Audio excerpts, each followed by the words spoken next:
से बुरा हाल। धर्मपत्नी के बार बार कहने पर सुदामा ना चाहते हुए अपने बचपन के मित्र कृष्ण से मिलने चला। द्वारकाधीश के महलों के अंदर जाने का प्रयास किया तो द्वारपालों ने रोका। अरे ब्राह्मण, किधर को जा रहे हो? जानते भी हो यह मार्ग किधर जा रहा है? यह मार्ग द्वारकाधीश श्री कृष्ण के महलों को जाता है। हे विप्र, तुम यहाँ कहाँ भटक रहे हो? ए भाई, जानता हूँ ये मार्ग से कृष्ण के महलों को जाता है। मैं उनसे ही मिलने आया हूँ भाई। यह भी खूब रही, द्वारकाधीश से मिलने का यह कौन सा समय है? महाराज अभी दरबार में नहीं है। अरे पंडित जी, श्री कृष्ण अपने महल के शयन कक्ष में आराम कर रहे हैं।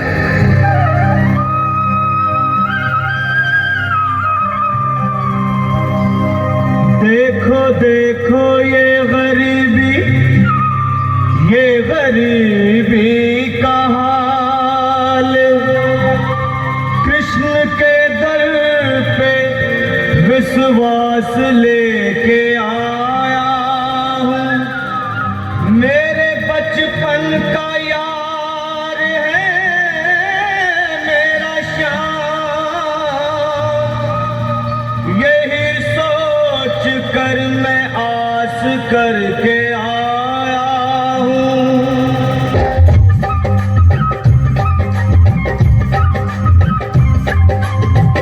अरे द्वारपालो, कन्हैया से कह दो। अरे द्वारपालो, उस कन्हैया से कह दो के दर पे सुदामा गरीब आ गया है।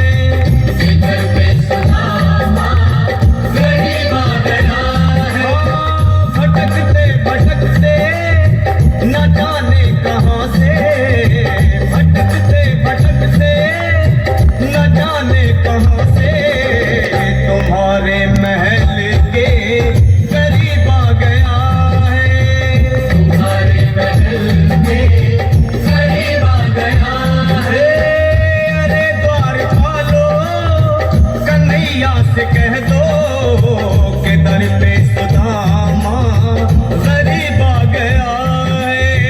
के दर पे सुदामा गरीब आ गया है।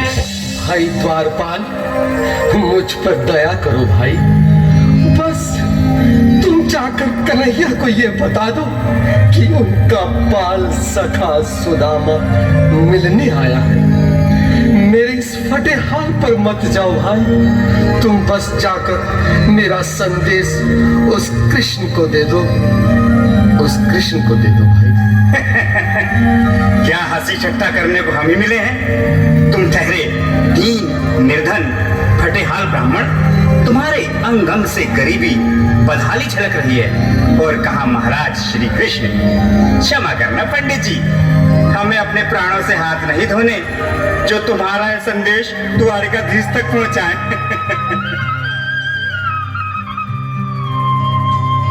न सर पे है पगड़ी, न तन पे है जामा। बता दो कन्हैया को नाम है सुदामा।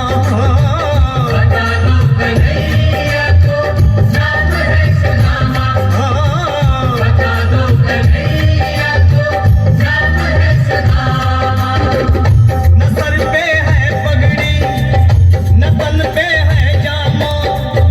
बता दो कन्हैया को नाम है सुदामा। हो न सर पे है पगड़ी, न तन पे है जामा।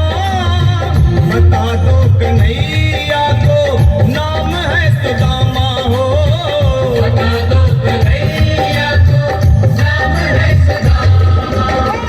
एक बार मोहन से जा करके कह दो, तुम एक बार मोहन से जा करके कह दो कि मिलने सखावत नसीब आ गया है। कि मिलने सखावत नसीब आ गया है। अरे द्वारपालो, कन्हैया से कह दो कि दर पे सुदामा गरीब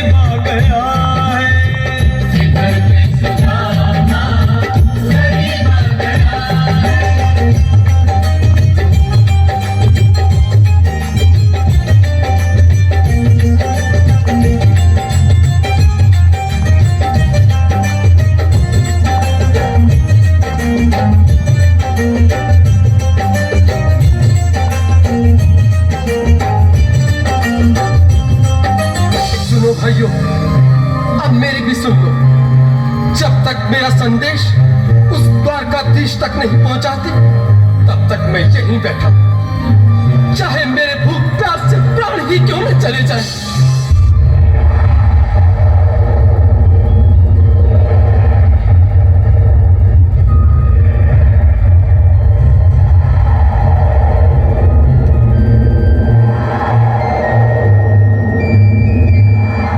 अरे साथी, ये ब्राह्मण तो बहुत हठी है। हाँ भैया, सुबह से शाम होने को है पर ये यहाँ से जाने का नाम ही नहीं ले रहा। अरे देखो तो सही, इसकी देह कैसे कांप रही है। लगता है जैसे प्राण होठों पर अटके हैं। भगवान न करे अगर ब्राह्मण ने यही प्राण त्याग दिए तो, और अगर ये सच में द्वारिकाधीश का मित्र हुआ तो क्या होगा भैया।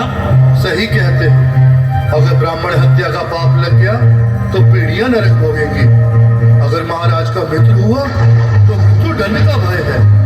अपनी आने वाली पीढ़ियों को नरक में डालने से तो ये संदेश पहुंचाना ही ज्यादा अच्छा है। क्यों ना